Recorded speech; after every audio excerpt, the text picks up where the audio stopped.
দেখছেন আগে মনে হয় যে একটা সিগারেট খাইলে মনে হয় বাথরুমটা ক্লিয়ার হইতো। সিগারেটের কি পরিমাণ দাম বাড়ছে আপনি দেখছেন? আগে হলুদের দাম আসলে 6 টাকা, এখন হয়েছে 8 টাকা। তারপর আপনার লাকি সিগারেটের দাম আসলে 10 টাকা, এখন হয়েছে 12 টাকা। স্বাগতম আপনাদের আমাদের YouTube and Facebook Kurigram king boys official চ্যানেলে। সন্ধ্যা 6টা নিউজে আপনাদের স্বাগতম।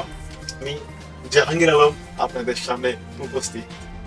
কুড়িগ্রাম কিং বয়েস ইউটিউব চ্যানেল এন্ড ফেসবুক পেজের সাপ্তাহিক নিউজ। সিগারেটের দাম বাড়লো কেন, এ নিয়ে দেশে যে আন্দোলন চলছে সেই আন্দোলনের বিষয়ে আমাদের কিছু রিপোর্টার আছে, রিপোর্ট করেছে। সেই রিপোর্টের বিস্তারিত তুলে ধরার জন্য আমি জাহাঙ্গীর আলম আপনাদের সামনে উপস্থিত।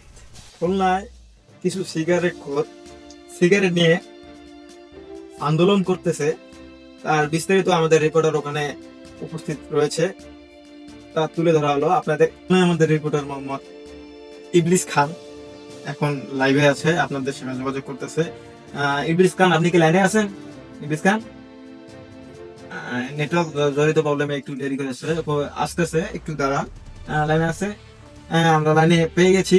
এখন আপনাদেরকে সরাসরি ইবলিস খানের ওখানে নিয়ে যাচ্ছি। হ্যালো, আসসালামু আলাইকুম গাইস। আপনারা আশা করি দেখতে পাচ্ছেন যে সিগারেট দাম বাড়ার কারণে মনে করেন দেশে হরতাল লেগে গেছে, গন্ডগোল লেগে গেছে। তো এইদিকে মনে করেন ঢাকা শহর পুরো তোলপাড় চলিয়ে যাচ্ছে। তো আমরা এখন তাদের কাছে চলে যাব সরাসরি, যে তারা কি কারণে এই যে ধ্বংসলীলা চালাইতেছে। তো আগুন পাট জ্বালিয়ে দোকান মানে ছাই ছাই করে দিচ্ছে। তো আমরা সরাসরি তাদের কাছে চলে যাব। দর্শক চলুন আমাদের সাথে যাওয়া যাক। আসলে ভাই, আপনারা যে এই জায়গায় যে জ্বালাও পুরোগুলো করতেছেন, এটা আসলে মূলত কারণ কি, কি জন্য করতেছেন ভাই? এতদিন পর আইসেন বাবা, যে কারণ কি? ঠিক আছে, সিগারেটের দাম কমে গেছে দেখছেন। আগে মনে হয় যে একটা সিগারেট খাইলে মনে হয় বাথরুমটা ক্লিয়ার হইতো। দাম বাড়ার কারণে আর বাথরুম তো মনে করেন যে অফ হয়ে গেছে ডাইরেক্ট।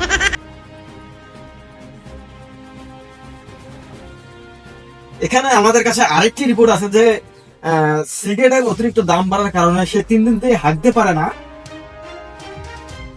এই বিষয় নিয়ে আমাদের এখানে একটি রিপোর্ট করা হয়েছে যে তার সিগারেট না খাওয়ার কারণে তার এখন বর্তমান হাগা বেরোচ্ছে না, তাকে হাসপাতালেও নিচ্ছে না। এই নিয়ে আমাদের বিস্তারিত রিপোর্ট করছে মোহাম্মদ কুলকুল খান।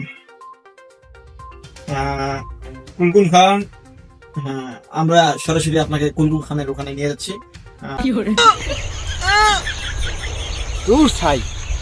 আগাই ক্লিয়ার না, ওরা কেউ আছে না, এটা বিরিল তো আগাটা ক্লিয়ার হইতো। বাংলাদেশের জনগণের সবচেয়ে বড় কথা হলো সিগারেটের দাম কেন বাড়লো, কেন?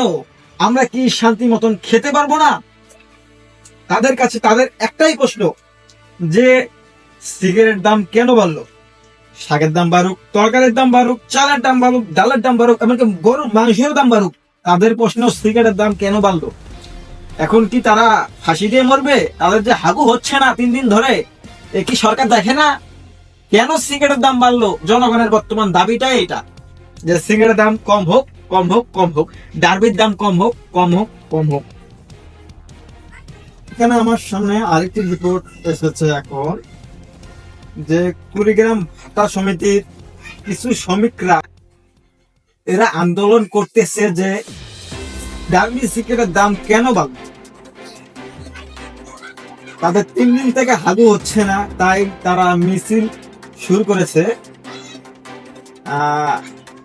আমি সরাসরি আপনাদেরকে মিছিলে নিয়ে যাচ্ছি।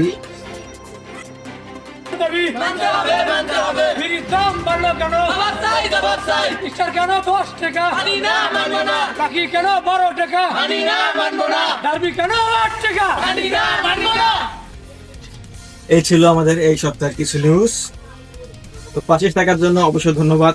দেখা হবে আগামী সপ্তাহে Kurigram king boys YouTube and Facebook official চ্যানেলে। তো সবাইকে 25 টাকার জন্য অনেক ধন্যবাদ। দেখা হচ্ছে আগামী সপ্তাহে। এই বলে আল্লাহ হাফেজ।